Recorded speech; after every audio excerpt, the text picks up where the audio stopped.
آج سے 30 سال پہلے الحمدللہ میں نے سلسلہ نقشبندیہ کا مکمل سبق حاصل کر لیا جب میں جوان تھا، 25 سال کا، ٹین ایج میں۔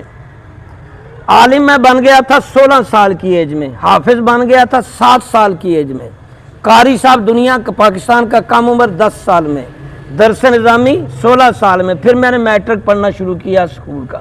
جب میں 25 سال کا تھا، پورا پیر صاحب یعنی سلسلہ نقشبندیہ کی سند حضرت پیر سیف الرحمان کے ہاتھوں سے ملی، ان کے سین میاں محمد سیفی صاحب نے اجازت دی، لیکن کیونکہ میں ٹین ایج میں تھا، شادی بھی نہیں ہوئی تھی، تو مجھے شرم آتی تھی کہ کسی کو کہوں مجھے پیر مانو، میری بیعت کرو۔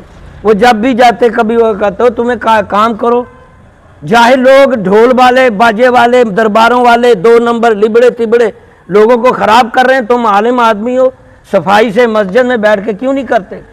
میں نے ان کی باتوں میں پھر دوسرا تیسرا نقشبندیہ، سہروردیہ، چشتیہ، قادریہ، یہ سارے چاروں سلسلے حاصل کیے حضرت سیف الرحمان کے صاحبزادے کے ساتھ مکہ مدینہ میں جا کے، اور پھر وہ اصرار کرتے رہے۔ اس طرح میرے یہ 30 سال گزر گئے، اور میں نے ان 30 سالوں میں 2 3 4 لوگ مرید کیے، اور میں پیر کہلانے میں شرم کرتا رہا، اندر کا نفس۔ اب میں ہو گیا ہوں بوڑھا، 54۔ اب میں اعلان کرتا ہوں کہ آئی ایم پیر صاحب۔ اب میں شرم اتارنے لگا ہوں۔ اس کی وجہ کیا ہے آپ کیا سمجھیں گے؟ ادھر ایک ینگ سے 2 3 لڑکے کبھی کبھی نماز پڑھنے آتے ہیں، اور میرے بھی 2 3 لڑکے، ان کو کچھ نہیں آتا، وہ الف کو کلی کہتے ہیں۔ اسے پوچھنا الف کیا کہتے ہیں؟ کلی۔ وہ بھائی پیر صاحب ہیں، جنوں نہ آندے نے، بھوت آندے نے۔ ایک ادھر آتا ہے، وہ پتہ نہیں اب اس کا نام نہیں، اس نے 4 بیگ میں رکھی مختلف محلوں میں، بالکل چٹا ان پڑھ، اور سارے وہ اتنا رش ہوتا ہے، لوگ پھول پھینک رہے ہیں، اور سارے بے وضو بے نمازی۔ اگر اس طرح کے لوگ معاشرے میں رہیں گے تو لوگ تو انہی کو آئینہ سمجھیں گے۔ تو لہٰذا ان کے خلاف جہالت کے خاتمے کے لیے پچھلے 30 سال سے اپنے میں سارے پیر و مرشد ناراض کیے ہوئے ہیں، میں جاتا ہی نہیں، سب ناراض ہیں کہ تو کام کیوں نہیں کرتا۔ اس ناراضگی کی وجہ سے مجھے بیماریاں لگ گئیں، منحوس ہو گیا، میں بہت مشکلاتیں آئیں۔ تو اب اعلان کرتا ہوں بھائی اگر کسی نے مرید ہونا ہے، نقشبندی، چشتیہ، سہروردیہ، قادریہ، چاروں سلسلوں کی سند اجازت، اور اس سے یہ ہوگا کہ سچی مچی کے روحانیت سبق، اللہ اللہ، ذکر، صحیح نماز، آپ چینجنگ تبدیلی دیکھیں گے، وہ ڈھول مول، وہ 2 نمبری بابوں سے بچیں گے۔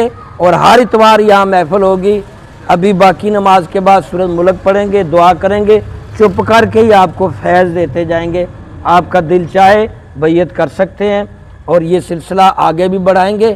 شرم دی چادر لائیں گے، شرم کرن گناہ لے اسا نیکیاں لے شرم کیوں کریے۔ اللہ تعالیٰ عمل کی توفیق دے۔ اور اب یہ اگر میں کھڑا ہوں تو اتنے آپ میرا 50 سے زیادہ تو لوگ بیٹھے ہیں، بھائی دکھا کتنے لوگ ہیں، وہ قاری صاحب بھی بیٹھے ہیں، ایسے گھما دے آپ بھی گھوم گئے، کتنے لوگ بیٹھے ہوئے۔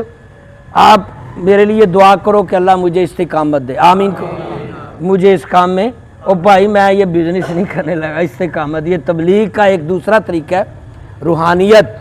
کدی اونج مسئلے دسی جاؤ پلے نہیں پیندا، اگر روحانیت وہ دی بہتر کر دو، اندر دماغ دل دی زنگ اتار دو تے زیادہ اثر ہوندا۔ اج تو بعد تواڈے امام صاحب پیر قاری غلام مرتضی شمسی، کس نو مسئلہ ہے پوچھو سند یافتہ۔ اللہم صلی علی ایمان